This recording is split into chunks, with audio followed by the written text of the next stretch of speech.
2011. Earth's 7 billionth resident was born into a world of contradiction and change. There could be enough food for all, yet 1 billion are still hungry. Throughout this year, people around the world were seeking freedom from oppression and better opportunities for themselves and their families. UN Secretary General Ban Ki-moon. 7 billion now look to us, the world's leaders.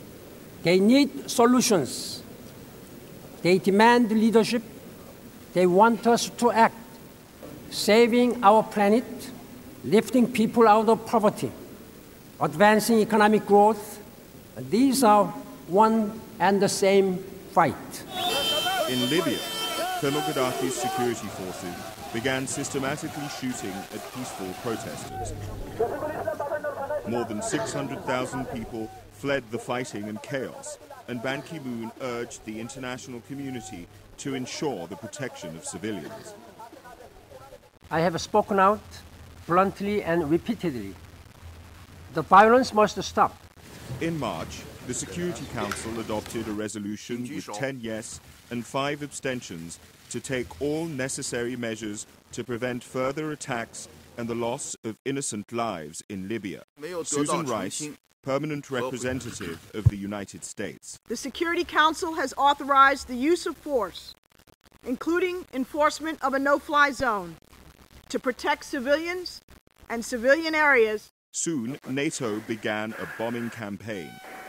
UN humanitarian agencies delivered vital supplies to the population.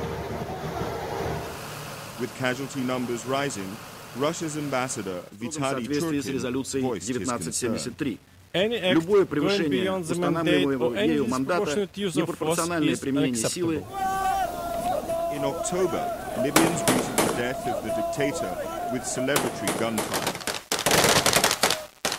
Yet weeks of relentless urban conflict have reduced cities to ruins, and hospitals are filled with the wounded. Secretary General Ban Ki-moon and the President of the General Assembly, Nasir Abdulaziz Al-Nasser, made an historic visit to Libya. The road ahead for Libya and its people will be difficult and full of challenges. Now is the time for all Libyans to come together. In Syria, pressure was on for President al-Assad to step down after thousands of people were killed in pro-democracy protests. The General Assembly voted on a resolution condemning Syria for the ongoing violence and called for the government to end all human rights violations. People in the streets of Ramallah cheered the news that their president, Mahmoud Abbas, had presented an application for full UN membership to Ban Ki-moon. After 63 years of ongoing tragedy, enough. The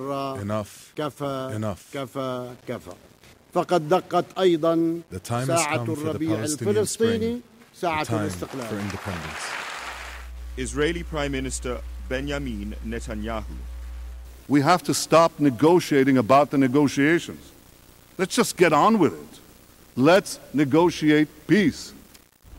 Meanwhile, on the ground in the occupied Palestinian territory, housing demolition for Israeli settlement building continued. On to item 40, a request for the admission of Palestine to UNESCO. UNESCO granted Palestine full membership. The decision is adopted in Hama. Leading to the withdrawal States of America takes the floor to express our strong opposition to this resolution. To join July, your the seats. newborn country of South Sudan became the 193rd member state of the United Nations. After decades of civil war in Africa's largest country, the UN helped organize a referendum on unity or separation. At over 100, Rebecca Kadi was one of the oldest voters to take part. She was telling me, after I vote, if I'm dead, I will be very, very happy, because I finished everything. Over 99% supported separation, and on the 9th of July, a new country was born. Like any newborn, South Sudan needs help. Together, South and North must face their common future as partners, not rivals. Still, tension persists in the border regions.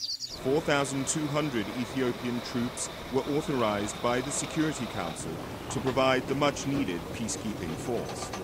In 2011, more than 120,000 UN peacekeepers were deployed in 16 missions on 4 continents. Dozens died in the line of duty. In Afghanistan, 7 UN staff members were killed when a crowd of 3,000 people protesting against the burning of the Quran in the United States turned violent. Only days later, a plane crash in the Democratic Republic of the Congo took the lives of 35 UN personnel. And in Nigeria, 18 people were killed in a terrorist attack in the UN office in the country's administrative capital, Abuja. In Liberia's presidential elections, the UN mission deployed ground troops and increased air patrols to improve security and reassure citizens as they went to the ballots. Voters turned out undeterred, despite some clashes that prompted the boost in security. President Ellen Johnson Sirleaf was not only re-elected, she was also one of 3 women activists who were jointly awarded the 2011 Nobel Peace Prize. The arrests of former Côte d'Ivoire President Laurent Gbagbo in April and accused war criminal and former Bosnian Serb military leader Ratko Mladic in May provided further evidence that the era of impunity may come to an end and the rule of international law is here to stay. Haiti slowly recovered from a major cholera epidemic. 1 year after the devastating earthquake, 40% of the 10 million cubic meters of rubble have been removed. The UN Development Programme and other UN agencies created jobs in a pilot project to transform some of the debris into gravel to build new homes and schools. UNICEF brought in supplies. Now, 140,000 children who have never been enrolled before are going to school. Haiti's new president, Michel Martelly. Step by step, we are going forward on the way to bring every child to school for free. Thailand has seen the worst flooding in 70 years. Unusually heavy rainfall left large parts of the country, including the capital, Bangkok, inundated. A report by the Intergovernmental Panel on Climate Change warns that global warming will cause more extreme weather, more floods, more heat waves, and more droughts. In Somalia, war and the worst drought in decades uprooted 1.5 million people. The World Food Programme opened feeding centres, bringing relief to millions in desperate need.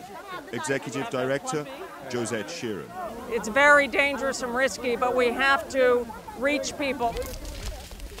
Hundreds of thousands of Somalis walked for weeks to Kenya. But many did not make it. The Dadaab refugee camp, the world's largest, became the 3rd biggest city in Kenya, with almost 500,000 residents. The UN's refugee agency, UNHCR, airlifted thousands of tents to ease the overcrowding. Famine has spread over Somalia, but the consequences of the drought affected the whole Horn of Africa. These farmers lost half of their livestock and food supplies are running out. We live on palm nuts. There is nothing more to eat. UNICEF is scaling up nutrition and water lifelines, but planning and investment is what's needed to build long-term food security. The planet could easily feed 7 billion people, yet millions continue to starve. High and unpredictable food prices affected poor countries the most during the global economic downturn. UN Emergency Relief Coordinator Valerie Amos visited the Democratic People's Republic of Korea, where 1/3 of all children are chronically malnourished. 25 years after Chernobyl, a tragedy in Japan with multiple consequences. A magnitude 9 earthquake, followed by a tsunami, seriously damaged the Fukushima nuclear reactor. Dedicated workers prevented a total meltdown, but a large area became contaminated as radiation spread. This was measured by the sensitive instruments of the CTBT, the UN's Nuclear Test Ban Treaty Organization. Experts from the International Atomic Energy Agency urged Japan to secure permanent sites to store the radioactive waste. Visiting the victims, Ban Ki-moon pledged to keep nuclear safety high on the international agenda. Nuclear accidents respect no borders. We must treat nuclear safety as seriously as we treat nuclear weapons. Tensions over Iran's nuclear ambitions have increased since the IAEA reported that the country appeared to have worked on the design of a nuclear bomb and may still be doing secret research. After being unanimously re-elected for a second term in office starting in 2012, Ban Ki-moon declared sustainable development that reduces poverty and preserves the environment as his top priority. 13-year-old environmental activist Felix Finkbeiner told politicians to stop talking and start planting. It is now time that we work together. We combine our forces, old and young, rich and poor, and together we can plant 1 trillion trees. Green economy will be the buzzwords for 2012's Rio+20 Environment Conference in Brazil. 2012 will also be the year of sustainable energy for all, accessible to the poorest of the poor. 7 billion people need clean energy to read, sustainable agriculture to eat, and opportunities and decent jobs to live a life of dignity and prosperity.